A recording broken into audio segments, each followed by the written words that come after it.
We are live, round two. Let's hope that Tim doesn't get booted that time because we just started the live and he somehow got kicked out. But yeah, gladful. That's a mix between grateful and glad. Glad that you're here, Tim. Founder Wisdom Pods today. This guy, quite special, reminds me of myself, my younger self. Tim is 25. I am 29. Tim started his career in restoration, in restaurants, managing restaurants. His family has businesses there, so he was neck deep into the game. I've probably been knee deep in the game because I was a waiter, and that's how I started my career. Learned service, learned various things. Tim quickly got into entrepreneurship, got mentored by Dan Locke. He actually looks like him. Maybe, who knows, Dan Locke 2.0. Tim, it's an honor to have you on. We're going to discuss about a bunch of things today, but maybe start with yourself and telling us about Sugomi Marketing. Yeah, thank you so much for having me, Charles. I truly appreciate it. Yeah, so it's actually been quite a journey, right? So like you said, I came from restaurants, have done a lot of different things, built the restaurant, do the designing, right? Things about the concept and then running it. I think we both can agree on that restaurants actually super undervalued, right? In a sense, it's one of the hardest business. I mean, 80-90% failure rate in the first year. And I think once you work in the restaurant, you will appreciate people more who's a waiter, because shit is always hitting fan behind the scenes. So but yeah, Sugomi Marketing is an interesting company, right? So we started like 4 or 5 years ago about email marketing, and we figured out like, hey, a lot of e-com businesses don't have good email marketing in place. And email marketing, statistically speaking, is like 30-40% of the revenue, right? And every e-com owner knows like, hey, Facebook ads skyrocket, blah, blah, blah, blah, blah, iOS 14 back in the days and all the crap. And we thinking like, hey, you have all these leads. Did you pay for it? But you need to optimize, right? Because recurring selling is the easiest. So we did that for a lot of companies. And later on, we still doing it. We pivot throughout more personal branding, because I think that's really the way to go. Because with e-commerce, you have the back-end marketing. We can only optimize the front end, how good you are in the front end, right? We are not the magic pill. We can only optimize. And with the personal branding, we kind of can do the front-end marketing and then back-end marketing for the in marketing. But then we want to move out of ecom space, because ecom space was super weird spot, because especially in COVID, right? A lot of people say like, hey man, I'll make, I make so much money because, US was printing money, everybody had money to spend and all that. And the other part, people say like, yeah, we cannot deliver because, China shut down. We couldn't get a product. So it was a really weird spot. And we pivoted fast and went into personal branding, because we saw uprising of a lot of people want to do, for example, podcasts, or a lot of people wants to sell courses or even beyond. They want to just build on personal branding, but they couldn't do it, or because lack of time, expertise, or they don't want to even deal with it, right? Because it's just not a rabbit hole. And we had a marketing background in different things, and we started doing that also a couple of years ago. Been doing quite well, and I like what we do, and I think that's super meaningful, right? Once you have someone can share their voice, their knowledge there, and then people can learn from it. It's super fulfilling. So that's Sugomi all about right nowadays, like personal branding. Love it. And Tim's in Netherlands. For those that didn't know, I had to pivot pretty hard during COVID as well. I still remember like if it was yesterday, I was in this city called Cuernavaca in Mexico, and nice condo with in-ground pool and so forth. But they quickly closed the in-ground pool. They closed the gym. And then we were like, okay, yeah, this shit is getting weird. And then I started seeing my clients, realtors, going out of business, right? They couldn't even visit the home physically. So I was like, okay, yeah, need to pivot, need to change. And with every period of adversity comes major growth. And I'm thankful for that, looking back at it, because I wouldn't be where I am today with all these businesses, all these income channels and so forth. Really decided to pivot with serving B2B SaaS and a marketing agency like yours, oddly enough. I want to start with restoration though. I remember fondly the aroma of espresso and having my free spaghetti when I would come and work, and my 4 beers that I would chug after work with my buddy. That was our pre-drink back in the days. I learned so much. I also remember the stress. I remember even crying from stress. And My boss were like coked up assholes. You know, it was a high end luxury restaurant. Yeah. And we would get, you know, all these Lambos and Ferraris in the parking lot. That's what it actually, in part, inspired me to acquire wealth today and have a good life, you know, a life of freedom. What do you remember from your days in the restoration industry? You also managed a team, so you were in a different position than mine. What did you learn from that? I learned actually, so that was actually my whole youth, man. Like I wasn't fucking around, like, you know, going to clubs, all that. I was grinding my ass off. And I'm talking about grinding, like maybe working 65 hours in a row without sleep, right? So 65 hours, come back, sleep 8 hours, 65 hours per month, like nonstop, like a machine. I think what I learned a lot, and I appreciate it because obviously I'm Chinese. You can see in my, a lot of people I work with, my parents' partners, my father's partners, they're all Chinese. So what I truly learned is the work ethic of a Chinese people, right? So they don't screw around. It's working hard. It's like one team, one go. Obviously, we have our ups and downs in financials, but also things. It's hard to tell what I exactly learned, but I think when you really need to put it down is core values, right? Working hard, you know, be consistent, be loyal, have integrity, have values. Obviously, that's all the soft skills, how you need to be as a human. But then obviously the other skills you can always learn, right? How to manage team, how to cook and beef, whatever. But I think grinding throughout these years is definitely something that comes along with it, because it's easy to work hard when you make money, but can you still work it when you don't? We're not making cash flow for 6 months. Can you still work 60 hours in a row? That comes down to who you are. So these kind of things that really, you know, teach me a lot about life and work. And obviously the other experience about people management, emotional intelligence.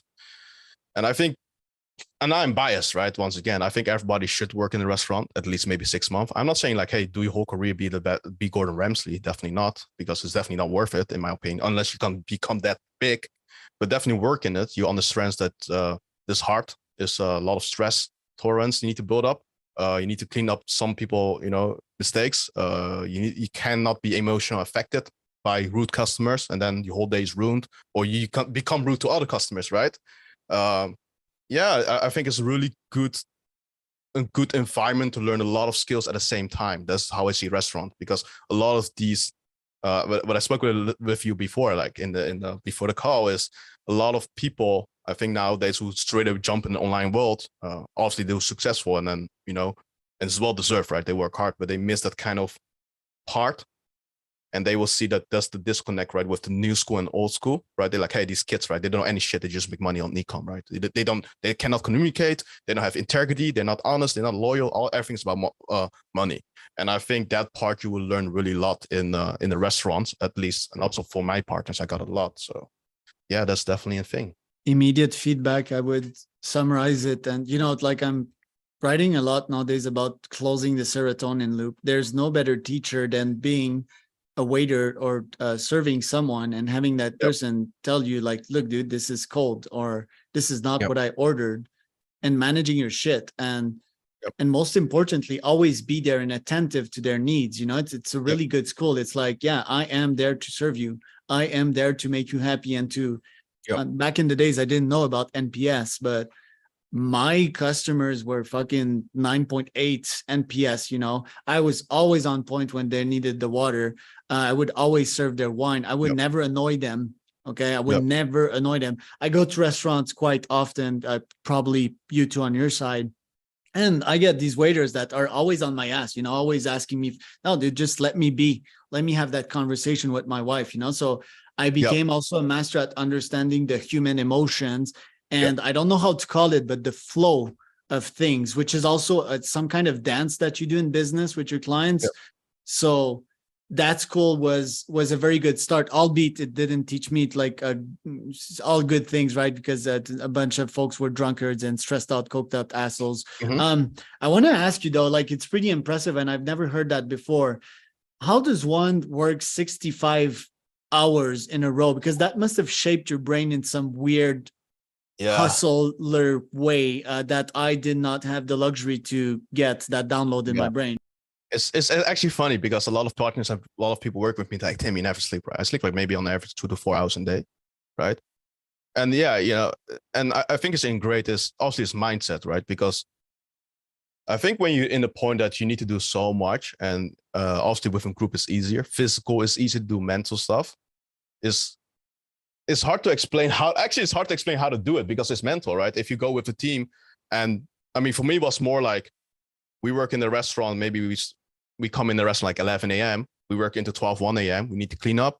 We need to drive. Then we need to build another restaurant because we're building a restaurant and simultaneously running restaurant. We have only time to build the restaurant at night. So you build into like maybe 10, 11 a.m. and you go to the next restaurant. You keep the loop, right? So you do restaurant, come back. That's the game, right? How you do that. Wow. I think it's mindset, man. I think if you look at military, they do it a lot. And you have something like Hell Week or something like that. Yeah. They don't sleep for 3 days. Apparently it does work, but you need to have that discipline to push yourself to the limit. Is it healthy? I don't know. I'm not a doctor. Probably it's not that healthy, but it's doable. It's super doable. And I would say not start from 0 to 65 hours or 70 hours. I would say maybe start from 10, just 0 to 20 hours or something, right? And sleep a couple hours and then you build up like that. Dude, you're next level. I mean, there's different types of pains, right? I do ultra races, so like suffer for a good 17 hours straight. But another type of pain that you have to get accustomed to in the 160 kilometer range, that is one race, right? Or even crazier to 350 kilometer is this lack of sleep pain. Okay, so you start hallucinating, you start being dizzy, you start being really weak. So I think you face that pain, and I can learn that from you, and so can the audience. So thank you for sharing that one. You have that samurai-ness to you, that panache. I really like this. I'm just curious, how do you apply that to your marketing business nowadays? Like, obviously you don't sleep a lot. That makes a warrior out of you. Your clients probably love you for that reason. Do you make more cash as a result? Like, how do you apply that to your samurai-ish marketing business?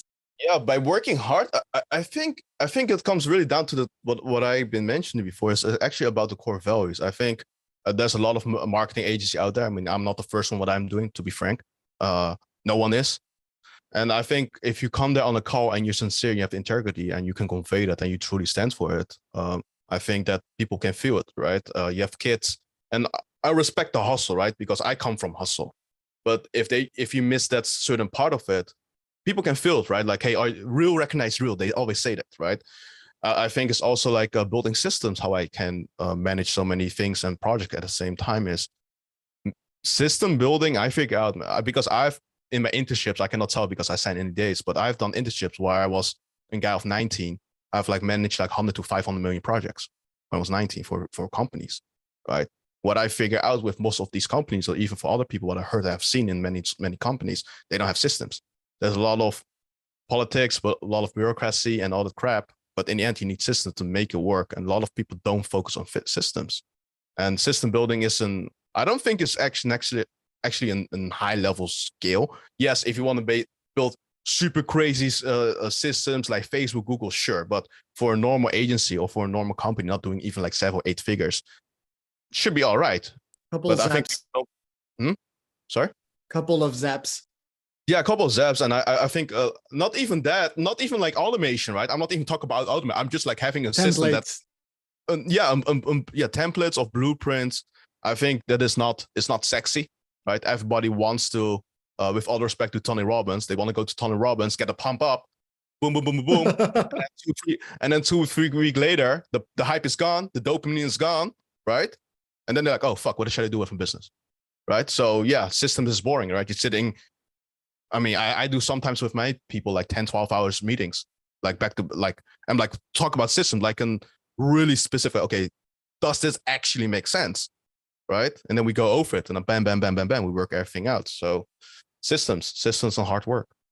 I want to talk about the hustle culture for a second. So life is seasons, right? It's up and downs. It's like a whirl, but hopefully you go up. That has happened to me the last couple of years, but I found that I've put lifestyle a bit too much ahead of me, traveled the world and so forth. And last year I did a retreat with my boys, some of them being entrepreneurs and, being my style, still my friends up to this day. And one realization was that I was not hustling enough. And a lot of people nowadays, they're like, oh, hustle culture, hustle porn. I still think that quantity is very valuable in a business. I still think you need to go the distance and show discipline, and that most people talking shit against hustle porn, they just can't go the distance. They don't have the stamina, the cardio, and that's just too bad for them. And by the way, it's learnable. You can adapt. Your heart can adapt to high cardio. Your brain can adapt to long hours and so forth. What's your take on hustle vs IQ? Hustle's IQ? Hustle vs, let's call it intelligent work vs hard work. I don't think people should separate that, because a lot of people say like, hey man, you work hard, I work smart. That's bullshit. You can work hard and smart. Imagine that, right? And so long. I think That's Jeff Bezos' quote right there. Long, hard, long, and smart. I think it's copium, right? I think it's copium for both sides, right? Okay, with all respect, if you're not that smart, sure, you need to work hard anyways. If you're smart, then you should work anyways, because then you have the edge. Why would you? The world is so competitive. Why would you lose your edge by saying I'm smarter? Yes, you can use your smartness and work hard on systems, right? Because no, you shouldn't do like VA job, with all the respect. So you should work hard on something that's worth your time. And with hustle culture is, I think a lot of people, what you said, is a copium for themselves. They will shit on hustlers. Oh yeah, they hustle, blah, blah, blah, blah, blah, and this and that. Yeah, because you're just lazy. You just watch Netflix and that's all right, right? And then they say, and unfortunately, a lot of hustlers, 80-20 rule, they might not reach the level they want, or want to go slower, or not as fast as they want. And then people talk shit about them, but it's not fair, right? Because these guys has the ball to bet on themselves. You didn't even try yourself, right? So I respect for hustle, right? And I think the hustle culture is a good thing. It's a good thing, right? To challenge yourself, to bet on yourself, to see who you're made of. And I can only respect that for all the people. Hypocrites will be hypocrites, right?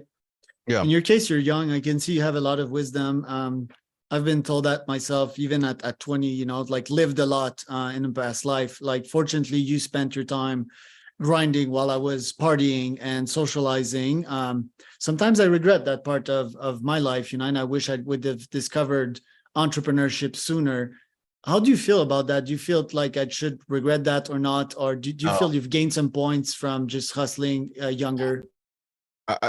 There's always I think that's a hard question to ask always, because it's always to be wise after certain things happens, right? Everybody can say, oh, I should have bought that coin. Oh, I should have done this. I should have done this. I think personally, I can look for myself and I can say like, oh, I should have done this. I shouldn't have done this. But then you will kill yourself, right? I think you need to be in this position like, hey, at that time, with my knowledge, with my experience, with my resources, I made the best decision what I could do, right?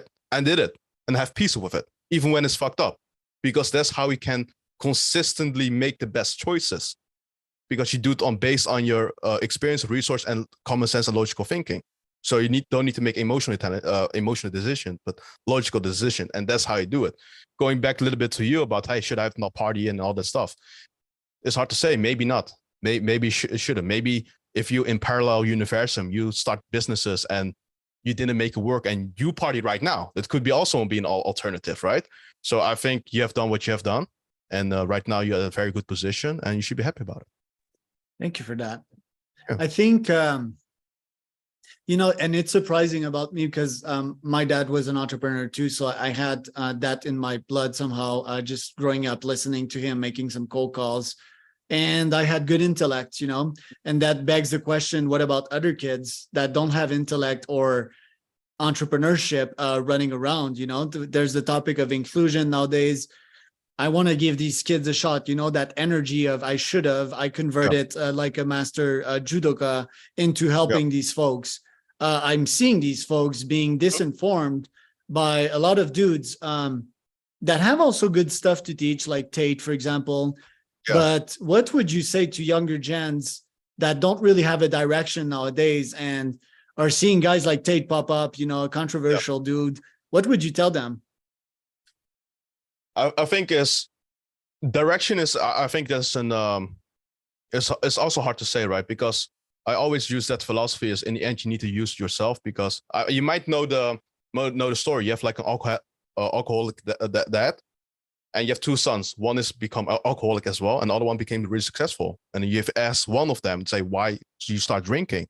And he said, because my father drank. And the other one say, why you're successful? Because I saw my father drink. So it's not even about direction from your father. It's just like you need to use common sense. I think nowadays it's really a weird spot because 20, 30 years ago, we didn't have the opportunities that we have, right? Everything was hardcore business, like retail, M&A, like you're not coming in that spaces. Right now is we having the transition that we have access to everything, but there's so much overwhelming information out there. Who's legit, right? Who's not? And with finding the right direction is you need to try as much as possible, man. I mean, I wish I can tell you that the first business you're gonna start, you're gonna be successful. There's only so slim people who can do that. Let's be honest. So you need to try as many things. You know, work hard, fail fast, stand up, fail again, stand up, and do it all over again. Keep going, and you eventually will make it. I truly believe it. And that's how work will. Yeah. I give similar advice. Just experiment. Experiment 100 times. You're gonna succeed maybe 3. That's the harsh reality. You need to be a tough motherfucker. You also need to be intelligent and so forth. Long, hard work. Work hard, long, and smart. I want to ask you about your marketing business. What are your goals this year? What do you want to achieve in the next 6 months? I definitely want to help more people, right? So a lot of things that we did is before was a lot of referrals in the sense like, hey, behind the scenes, and we know a lot of people were helping them out. Right now, we're hitting the point like, okay, we need to start doing more outbound because we have the system in place and the people. So we're gonna do that. So we focus more on content ourselves. In fact, it's funny because we never really. Sounds a little bit hypocrite, but we don't really need it before. And this because we're so busy dealing with other people, but then we need to do it ourselves to a degree because I don't want to be my face out there before like talking because I just want to do behind the scenes stuff and I'm good. I don't need to be in persona, but it's just how the game works. And especially we saw the pivot in last year. So we planning, we have a lot of plans going, but it's definitely building out the branding of ourselves individual in the company, but also the company itself as an, positioning. So that's definitely a goal. I have similar thoughts about my own brand because I'm 50-50 introverted, extroverted. Oddly enough, are you more introverted than extroverted?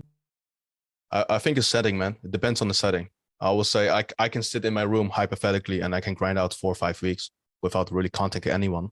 But if it's like business or events or stuff, I can go out there and need to do my stuff. So you need to be really dynamic about it. And I don't think everybody's like, oh, I'm introvert or extrovert. I think it's just one, you're lazy or you're uncomfortable, and that's all right. And that's all right, but that's a skill you learn. But let's come back to the restaurants, right? If you're speaking with 100 people every day, you learn a little bit about communication. So being adaptable, right? Like, I think the best CEOs are somewhat chameleons. It doesn't mean to be a hypocrite and change personality all the time, but us humans, we do change personality all the time. I am somewhat different with my wife than I am speaking to my mother-in-law, let's say. Of course. Mm-hmm. Podcasting's a good way to go. Certainly, it caught my world by fire, so it's quite interesting. And let's speak about how we can collaborate on that. A couple of minutes left. Let's keep a couple of minutes more for the actual pod. But I want to ask you. So, okay, you want to do content, you want to do outbound. I understand that you might have been kind of stuck in with too much client. I also had that problem. The business in itself, like if I want to become a client of yours, how much do you charge me and what precisely do you do for me?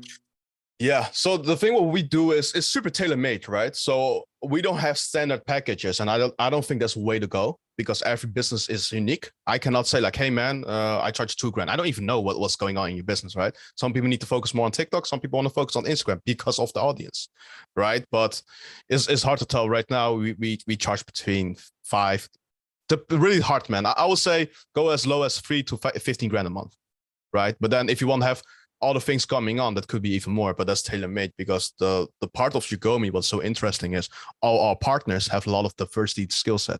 So sometimes we don't really offer it as in the package or front guard, but then we say we do have the skills. Or if we speak with people, so actually we can help you with that as well. So then we charge that as well. So there's a lot of different things that we can do because we're so diverse in many things, like for marketing, sales, and all that. So 3 to 15, let's say that you run on a roster of 20-ish clients, right? So that must be like 60 to 150K MRR per month. Yeah, so you can see like that, but also a lot of these things like it's ups and downs, right? So obviously people kind of leave because whatever reason, or they become lazy, right? Actually, it's funny. A lot of people is lazy. I don't know why. I don't know why. It's Surprising, right? When entrepreneurs, yeah, you're like, but maybe some of them, they're nearing retirement, they have the retirement mentality. Unfortunately, older folks, it's like their dream is, the fire dream. Oh, I'm going to get this cash, I'm going to retire, and someone's going to do everything for me.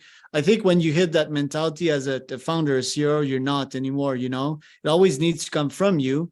And when you want to outsource, hopefully the strategy is already done. The complex thing with coming up with a complex strategy is that you need to try 100 things to get three good strategies. And most people are just too lazy to accomplish that in the first place. yeah, or hire mentors, right? Or do something, build systems, or hire mentors. I think a lot of people don't get is, especially people who are not in business, or actually people in business as well. They start business and think like, oh, I have all the freedom. No, in fact, you don't have freedom at all until you hit a certain point of your business, because there's always shit going on. People calling you, people this and that, all these crap. You need to deal with it. So yeah, and then they become lazy, right? They're like, hey, fuck it. I'm not going to do it, and it's all right. But then don't complain when your business go to shit. Right.